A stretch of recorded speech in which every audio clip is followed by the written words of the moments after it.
Welcome to the podcast that is completely dedicated to reconnecting children, families, and the entire human species with the wonders of nature. So open your door, step on outside, and prepare for adventure. This is Nature Kids Radio. Oh, give me land, lots of land under starry skies above. Don't fence me in. Let me ride through the wide open country that I love. Don't fence me in. Let me be by myself in the evening breeze. Listen to the murmur of the cottonwood trees. Send me out forever, but I ask you please, don't fence me in. Just turn me loose. Hello and welcome back to Nature Kids Radio. I'm your host, Kenny Ballantyne. This week on the program, we are taking our exploration vertical. That's right, we are going up. I love to climb, and so do my kids. In fact, we value tree climbing so much that there is one single tree that became the deciding factor when we were looking for a home. My family of 5, going on 6, currently resides in a rather tiny house. We barely fit in this place. And it's an older house and has a lot of older house problems. But as soon as we saw the backyard, we knew we had to have it. Because behind our house is an oak tree. An oak tree that once upon a time was hit by lightning and split down the middle. The tree somehow managed to stay alive and continued to grow horizontally along the ground, naturally becoming the best playground imaginable. I've posted a photo of my family hanging around on our favorite tree over at naturekidsradio.com and on Facebook. You ought to check it out. There just seems to be something fundamental about tree climbing. Maybe it has something to do with our primate ancestors. I don't know.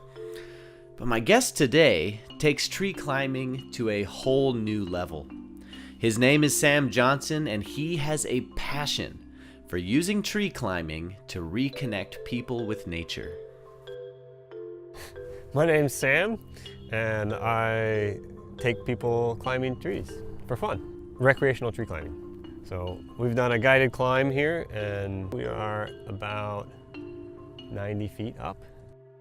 You heard him right. I actually conducted this interview in a tree 90 feet above the ground. Sam uses rock climbing gear to take people on guided tree climbs. I got into tree climbing because I was so curious about the vertical world. We spend so much time exploring the flats, the two-dimensional, the surface of the land and on the trails, and then I got interested in what was above me. I started exploring that and realizing it was a pretty amazing place to come and just hang out or challenge myself in different ways. And it's been really fun getting other people out there, especially young people. I love taking people up trees because they're beautiful. I find that they're beautiful and they're in beautiful places, and it's a world that many of us haven't explored. And I can look around and see many of these trees around us I haven't been in as well. So it's just another world that's the unknown. I've climbed some trees that nobody has ever climbed before, and so now I'm like going into uncharted territory, and there's an excitement that comes with that. And it was exciting. There was an incredible view from the top. There was an entirely different ecology from the forest floor. It was physically challenging, and let's not forget to mention that it was high, very, very high off the ground. And every time the wind would blow, I felt the tree swaying at least 10 to 15 feet side to side. It was quite an adventure. But Sam's climbs are not just for thrill-seeking grown-ups. I do a number of climbs where it's not as tall of trees, but we have about 6 kids climbing at once. And they get it. I just sort of tell them the safety stuff, and I don't have to say, oh, here's the goal. Here's what you have to do. They just jump on rope and they start figuring it out. on their own. And because nobody's watching them, I feel like they feel more confident in what they're doing because they've got other kids that are out there doing the same thing. Not all the eyes are on them. So they get to climb at their own pace. And then I see them start helping each other and coaching each other. It's extremely rare for me to have a climber not try to help somebody else and give them tips and share with each other. They'll play games up in the trees. I'll have some different activities that they can play in the trees. And some will just lay down on a whole branch and just relax for a minute. And in my experience with these kids, it's just been a really wonderful combination of challenge and exploration, all wrapped into a natural package that they recognize immediately. Like I said, I don't have to say, this is your goal, this is your challenge, this is what you need to do to feel successful. They come up and develop their own goals for the day, and I feel satisfied when they come down, just beaming and want to come back again and again. And it just ignites that spark of exploration and defining something for themselves that they're in control of. There are a lot of ways to connect with nature, as you well know. So of course, if tree climbing isn't your thing, that's okay. In fact, when I asked Sam what his personal mission was, he didn't say it was to get people to climb trees. The big thing for me is getting people outside, period, in whatever way that is, because so often we think of, or it's talked about that nature is apart from us, but really we are a part of nature. And it's all around us in all shapes and sizes, whether it's having a potato that has overgrown in your pantry and putting it in a glass of water to watch it grow and explore and see that natural world developing. It has that same information that you get from the outside. But then also taking it outside, going to parks, exploring creeks. An hour or two there is great. If you can make a whole day of it, even better. If you can take a road trip and go visit some beautiful places that are different than your own backyard, even better. To me, just the more exposure people get outside, it provides a natural experience and environment that many people will thrive in. And tree climbing is one aspect of that. And I happen to enjoy it a lot myself and have a strong background in the science of trees. So I feel like I'm well suited to helping folks explore that. So not only do we get to climb the trees and explore it physically, but we get to learn a little bit about the trees and explore it mentally and intellectually as well. My favorite takeaway from my time with Sam was this concept that there are more ways than one to experience a place. If I had gone to that same location without Sam, I probably would have spent my time hiking on trails, observing wildlife, maybe exploring the river. But Sam showed me that natural spaces can be multi-dimensional. He showed me another plane of existence that I didn't even know was there. And I think that if we really want people to know and love nature, the more ways we can observe and experience it, the better. We have some amazing natural resources here on this planet, some amazing places to visit and explore, challenge ourselves, go find ourselves, lose ourselves, all those things that happen. And if people don't understand what's out here, then it's hard to care about it. And you have to care about something if you want to protect it. That's one of my goals of getting people tree climbing. It's just really exploring a tree in a different way and tuning into an individual. We're out here in a whole forest of individuals, 100-year-old or older trees. And now we get to be up and explore one tree that's been here for 100 years. And this tree has been struck by lightning, and woodpeckers have made large holes in it searching for food or maybe even a nest. And here we are for one day up in this tree. It's been here for 100 years. And I try to think of what it's seen. So that perspective that tree climbing provides, I would love for others to have that same perspective, and I feel like that has influenced my passion for protecting some of our natural resources, and I would love for others to have the same. Of course, like so many of us, Sam's passion for nature stems from the time he spent outside as a child. I spent a lot of time outdoors. I spent a lot of time indoors too, working on different projects. And I had played video games when I was little, but I also were spending a lot of time outdoors playing whatever we could think of, any games that we could come up with. I had a favorite stick. And I also remember there were 2 trees that I remember climbing a lot when I was little.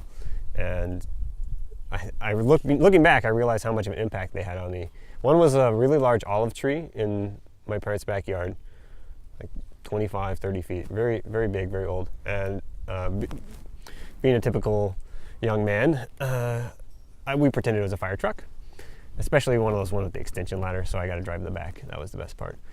And we also had a loquat tree out front that I got to climb and just hang out with my best friend, Evan. We would hang out in trees all the time. And my parents would just expect me to be back by dinner.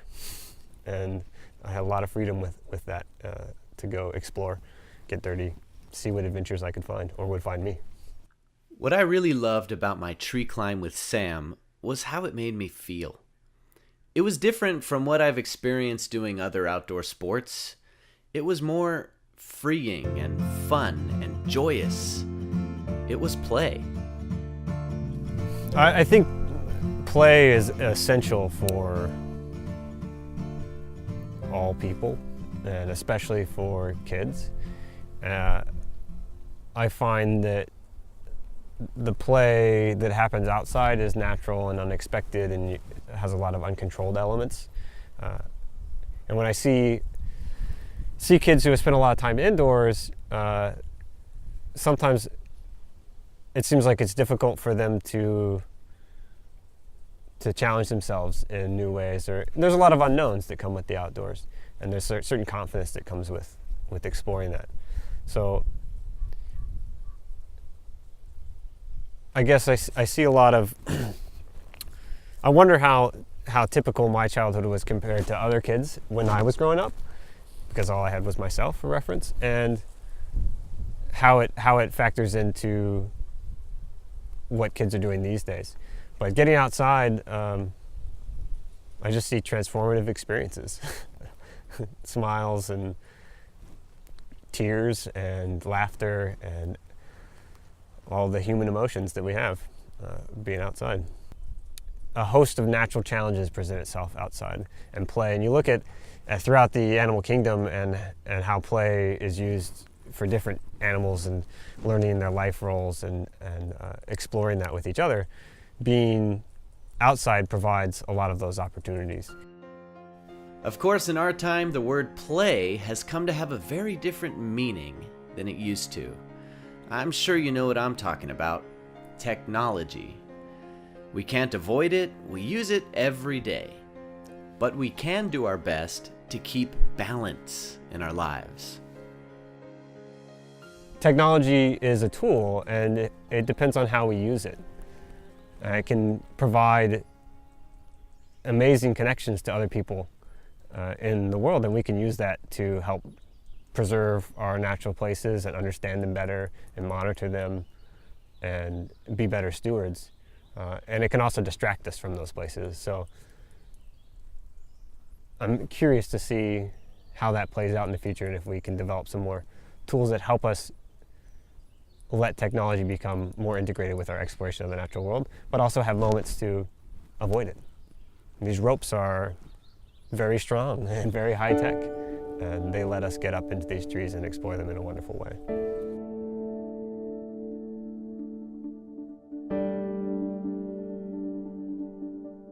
The next time you are outside and you're not sure what to do, perhaps you should consider looking up. There could be a whole nother world to explore just above you in the forest canopy. And every smile of every kid's face that I see come out of these trees, it's amazing. Adults, the parents that look up. When people leave a tree, I often see them looking up more and realizing, oh, there's a whole world above me. And even people sharing their tree climbing experiences with each other and explaining it helps spread that same excitement. There's a little nugget of wisdom there that gets passed on.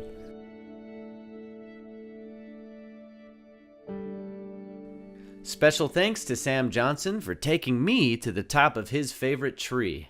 I will be posting a picture of our epic tree climb on Facebook and over at naturekidsradio.com. You can learn more about Sam and his guided tree climbs at outonalimtreeclimbing.com. That's it for this week. Thank you for listening, everybody. If you enjoyed what you heard here today, please help out the podcast by going over to iTunes, by writing a review, and by giving us a 5-star rating. And if you would like more information on how to connect kids with nature every day, head on over to naturekidsinstitute.com, where you can join our mailing list and also sign up for a free webinar. Until then, I'm Kenny Ballantyne, and I will see you outside.